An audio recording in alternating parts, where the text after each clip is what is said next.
Hey everybody, this is a Patriots CLNS roundtable. I'm Alex Barth, joined by Mike Petraglia tonight. We come to you on what the Patriots are calling the first day of the season, the beginning of off-season workouts, but it's hard to feel like the beginning of the season when two of the Patriots' biggest players aren't there. Tom Brady, Rob Gronkowski, both not attending practices. Brady's still on vacation. I'm not sure if we've heard Gronk's reason. I don't think he's officially called it a holdout, but I don't think he said he's away either. He has something else preoccupying his time. So, Trags, the Patriots' reaction is anywhere from it's off-season workouts, it doesn't matter, to DEFCON 5, sound the alarm. Where should Patriots fans be on that spectrum? Much more towards it's not a big deal. And the only perspective that I really think matters is the years 2008, 2009, 2010, when Tom Brady was not a full offseason participant in the workouts for various reasons. Obviously, in 2009, he was coming back from his knee surgery.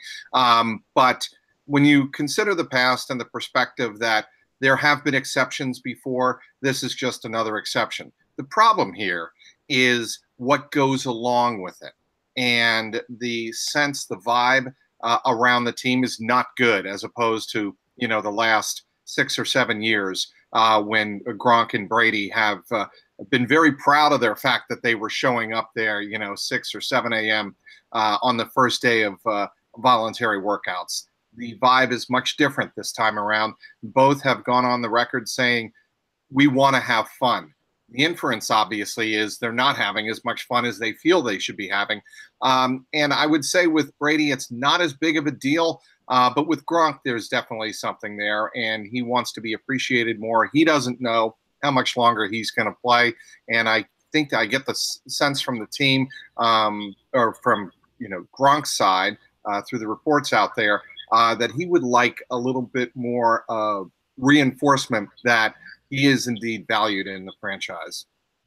So that's Gronk's reason for holding out. And I think we all know it comes down to money with him. Right. But with Brady, I know his contract's up, but money's never really been an issue for him, and it shouldn't be for the rest of his life.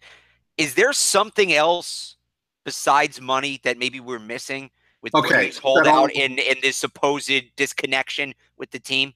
I have said all along, Alex, for the last several years, Tom Brady will be beholden to two things: his wife, Giselle, and his kids. And when he feels like he's not spending enough quality time during the season, he may feel like I'm going to make up for it in the offseason. And I'm at the point in my career where I'm damn well entitled to do so. And I think that's what a lot of this is about. That's why he's in Qatar.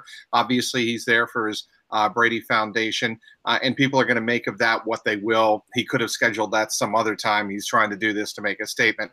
I don't know if all of that's true. I think he's doing it when he feels he can best serve his foundation, best buddies, and also he can get some quality time with Giselle and with the kids. And, you put all of that together, that's a message to me that Tom wants to spend more family time in the off season. And again, he's at a point of his career where he doesn't need to be, getting up at 6 a.m. on the first day of off-season work conditioning to make his point. So here's the thing that concerns me, and I guess it concerns me more about Brady missing than Rob Gronkowski. We saw last year the issues with Brandon Cooks, who was a new receiver. We saw at times late in the season, and it almost cost them disconnects with Danny Amendola, with Chris Hogan. The old Tom Brady, to me, would have been in day one figuring that out. He's got a couple of new pieces in Jordan Matthews, and you can call Kenny Britt new. He was only here at the very end of the season last year. And you go back to the years Brady skipped, 8, 9, and 10, and if you break down Brady's career by window, that's kind of the diva window. That wasn't the TB12 diet, no days off Tom Brady. That was kind of the celebrity Tom Brady. Just married Gisele Bündchen. He was doing the ponytail in Brazil, that kind of thing. Then they lose the second Super Bowl to the Giants, and they draft Jimmy Garoppolo, and he snaps into this incredibly hard, dedicated worker. He wasn't always like that, which I feel like people forget. So I'm worried that Brady maybe, just maybe, is reverting to that guy he was between the knee injury and Garoppolo being drafted, and that guy didn't win a Super Bowl. That guy struggled at times, especially in the postseason. Now, maybe the Patriots drafting quarterback this year will snap things right back into place like it did when they took Garoppolo a couple of years ago, but I can't help but see some parallels to Brady's and look, he has every right to do this. If he doesn't want to put football Right. first, he doesn't have to. But we're here to talk about the game, and as it affects the New England Patriots, I can't help but see some similarities that maybe Brady not caring as much 2008, 2009, 2010 that we're seeing this offseason. I don't think it's about Brady caring.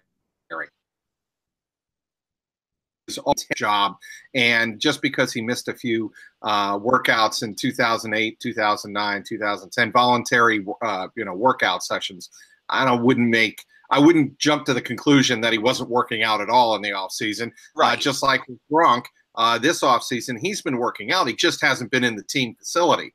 And, they are entitled to work out however they see fit. But to your point about whether or not Tom is as focused or should be in there getting familiar with some of the new players. Again, I think Tom is saying, look, I'm going to have my time to get familiar with the players. If it's going to take me, 6 or 4 months of being in there day in and day out just to get familiar with a guy, then we're not doing something right. And if Tom would say that, I would have to agree with him 100%. You don't need to be in there 5 days a week, 12 hours a day, just to get to know maybe 4 or 5 new offensive players. There's going to be plenty of time for that. And again, Tom I think in this particular case, is choosing quality of time over quantity of time. And that's really what I think it's about. Gronk's a different story. I think Gronk is looking for some financial improvement in his payoff. And I can't say as if I blame him. He is very undervalued and underpaid in the offensive weapon set, as you might call it, out there. I wouldn't classify him as a tight end and pay him like a tight end. I think you're short-sighted if you do that. You've got to pay him as one of the elite pass receivers in the National Football League, and I think that's what, him staying away from the facility, that's what that's really all about. Well, let me ask you this real quick here before we wrap this thing up.